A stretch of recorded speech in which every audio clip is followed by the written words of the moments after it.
নমস্কার দর্শক বন্ধু। আজ বিষয় হলো বাস্তু। সেই বাস্তুর মেন গেট, তার মানে প্রবেশদ্বার। আপনার প্রবেশদ্বার কেমন হলে অর্থ প্রবেশ করবে আর কেমন আছে অর্থ নাশ হচ্ছে বা দুর্ঘটনা বিপদ, সেই প্রবেশদ্বার সম্পর্কে আজ একটি বিষয় এবং বাস্তুর কিছুটা ঘর সম্পর্কেও জানাবো।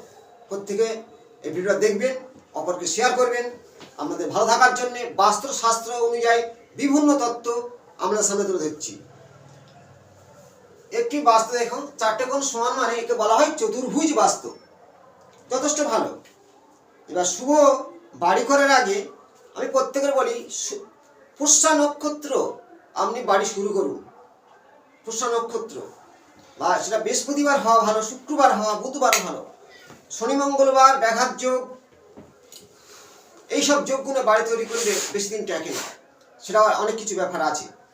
প্রবেশ দ্বারা আপনার কি ভুল আছে? বারবার দুর্ঘটনা, অকাল মৃত্যু।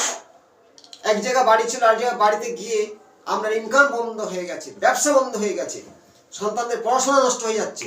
তার কারণ প্রবেশ দ্বারের কিছু ভূমিকা আছে, সে সম্পর্কে জানো।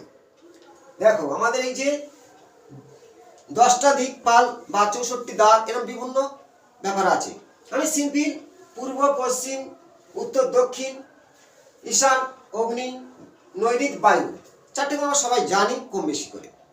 এর উপরে অনেক বাস্তুর সম্পর্কে দেবদেবী বাস করে, সেটাও ব্যাপার আছে। আমি শর্টে কিছু বলবো। এই যে পূর্ব দিকে সূর্য ওঠে, এটাকে বলা হয় এই গেট থাকলে আপনার কোধি, মানে সেই বাড়ির যাতে যদি রাগ সৃষ্টি হয় কিন্তু অন্য কোনো সমস্যা হয় না, ভালো। ইন্দ্র সবচেয়ে ভালো, রাইট গেট। ইন্দ্র স্বর্গের রাজা ছিলেন ইন্দ্র। আপনার ঠিক এই সোজা গেট আছে পূর্ব দিকে, খুবই সুন্দর। মানে এটা হলে আপনার 100 ডিগ্রির মধ্যে পড়বে। যদি আমি কম্পাসে দেখি 100 ডিগ্রির মধ্যে পড়বে। 190 সূর্য ওঠে তার আগে, মানে 70-72 ডিগ্রির মধ্যে পড়ে যাবে। মানে ইন্দ্রের গেট।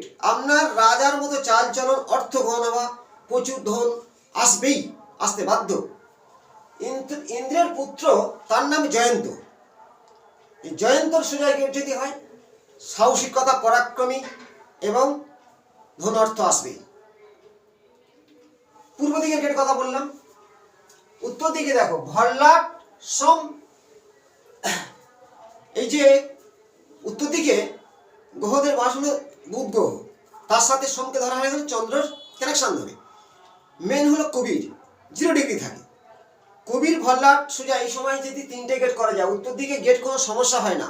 প্রচুর অর্থ, ধন দৌলত আপনার বাড়িতে আসতে বাধ্য হবে। যেসব বাড়িতে উত্তর দিকে গেট আছে, বিশেষ করে একটু ডিগ্রি মেপে করা, তাদের আরও ভালো।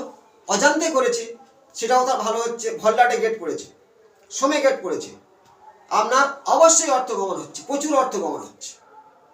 যদি সোজাসুজি দক্ষিণে জমের সোজা গেট থাকে, অর্থ কিন্তু চলে যাবে। কিন্তু দক্ষিণ দিকে গেট শুভ কারোর পক্ষে নয়। একটা গেট করা যায়, কিছু ভোগ, সন্তান বৃদ্ধি হয়, আর অন্য কিছু হয় না। এই যে বৃহৎ ক্ষত গেট, মানে জম আছে তার পাশে বৃহৎ ক্ষত বলে একটা গেট করা যায়। ডিগ্রি মেপে করতে হবে, ওই 160-65 করবে গেটটা ডিগ্রি অনুযায়ী। পশ্চিম দিকে দেখো, সুগ্রীব, বরুণ। সুগ্রীব ও বরুণ দুটো গেট খুব সুন্দর হবে। আরেকটা করা যায় পুষ্পদন্ত, কিন্তু সুগ্রীবের গেট করলে আর পুষ্পদন্ত গেট করলে আপনার ধন গমন হবে, জ্ঞান শিক্ষা বাড়বে, রাজনীতি পারদর্শী হবে। পশ্চিম দিকের গেটও শুভ বলা যায়, কিন্তু সেটা তার ডিগ্রি মেপে ঠিক 275 থেকে 80 ডিগ্রির মধ্যে হলে হবে।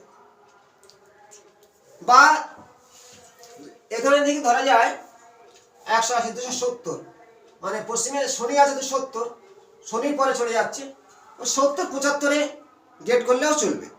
পশ্চিম দিকে গেট 70-এর পরে করা যাবে, কিন্তু তার উপরে 80 টপকে গেলে বা 85 হলে নৈঋত বায়ুকোণ চেপে গেলে হবে না, কিন্তু ডিগ্রি মাপের ব্যাপার আছে। কিন্তু শুভ গেট 3টে করা যায় পরপর। দক্ষিণে একটা চলে, তাও না করাই ভালো। দক্ষিণে গেট হলো জমের দুয়ার, পরে মৃত্যু, অকাল মৃত্যু, দুর্ঘটনা, কেস, মামলা মোকদ্দমা ঘটতে পারে। এবার দেখো, তাই সবচেয়ে ভল্লাট, সোম ও মক্ষ এই যে উত্তর দিকে মুখ্য গেট, ধনপতি কুবির, তার ম্যানেজার হচ্ছে বলা হয় ভল্লার। আপনার বাড়ির যদি গেট করে দেওয়া যায় বা গেট করেছেন, তাদের অর্থ অবশ্যই আসবে। সেটা নতুন বাড়ি করছেন, আমার এই ভিডিওটা দেখে একটু মেনে করুন। গেট যদি আপনার ভুল হয়, কেমন ভুল? অনেকের ঈশান কোণ, এই যে ঈশান কোণ ঠিক 45 ডিগ্রি মধ্যে যদি আপনার গেট পড়ে, অগ্নি ভয়, অগ্নিদগ্ধ, অগ্নি ভয় হবার প্রবল সম্ভাবনা। অগ্নিকোণে যদি গেট পড়ে 100 ম্যাক্সিমাম 30 বা 35 ডিগ্রির মধ্যে যদি আপনার গেট পড়ে, তাহলে চুরির ভয়, হঠাৎ দুর্ঘটনা, অ্যাক্সিডেন্ট হতেই পারে। মিলান, কারণ যদি থাকে আমার কমেন্টে জানান, প্রতিকার বলবো।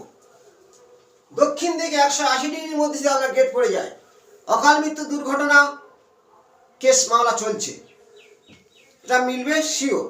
নৈরিত কর্নাটে যদি 170-এর মধ্যে গেট পড়ে, নৈরিত কর্নাট 220-র মধ্যে বা 15-এর মধ্যে গেট পড়ে যায়, তাহলে আপনার দেখবে যে কাজে হাত দিচ্ছে সব ব্যর্থ হচ্ছে, ইনকাম বন্ধ হয়ে যাচ্ছে, সমস্যার মধ্যে ভুগছেন।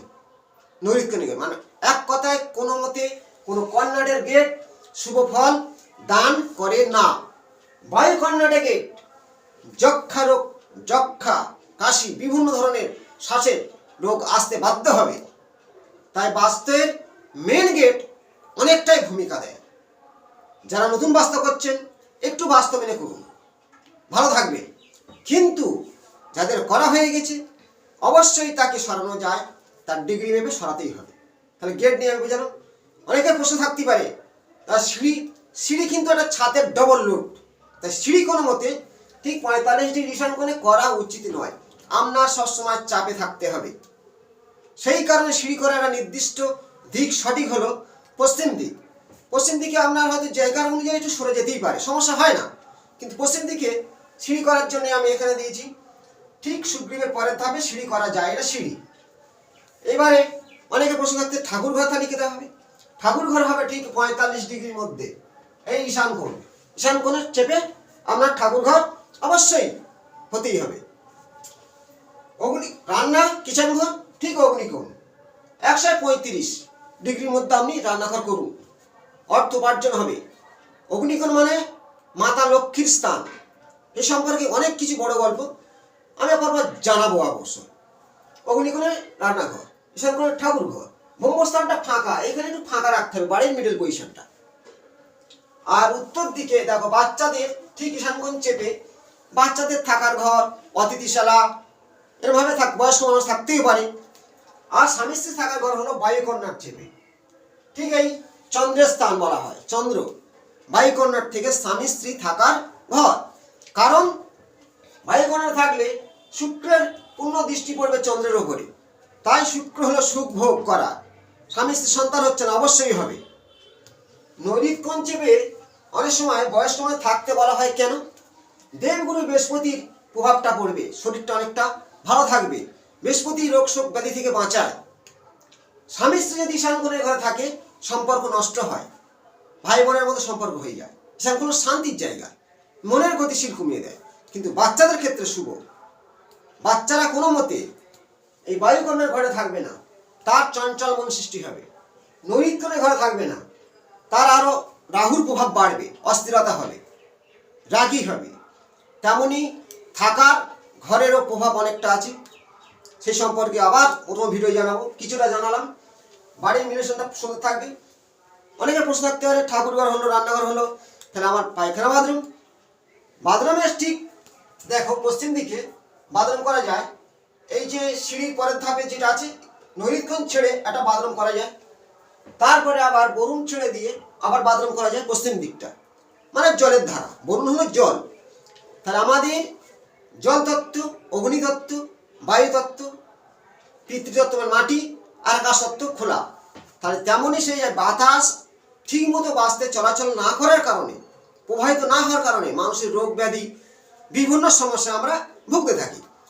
তাই বাস্তু সবসময় খোলা বারান্দা হবে উত্তর থেকে পূর্ব দিক পর্যন্ত, আর দক্ষিণ থেকে পশ্চিম পর্যন্ত একটু ঘেরা থাকবে, খুব জানলাটা কম থাকবে, জানলা না করাই আরো ভালো। সবসময় জানলা থাকবে উত্তর পূর্ব। আপনার বাস্তু অনেকটা শুভ ফল দান করবে। কিন্তু গেটের ব্যাপারে যে আমি সমস্যাগুলো জানালাম, যদি কারোর কোনো কর্নাটে গেট থাকে, অশুভ জায়গায় জমেশ্বরায় গেট থাকে, তাহলে আপনার অনেক সমস্যা ভুগতে পারেন। সেগুলোকে ঠিকঠাক করার চেষ্টা করুন। ভালো থাকার জন্যে বিভিন্ন তথ্য আবার তুলে ধরবো। ভালো থাকবেন। নমস্কার।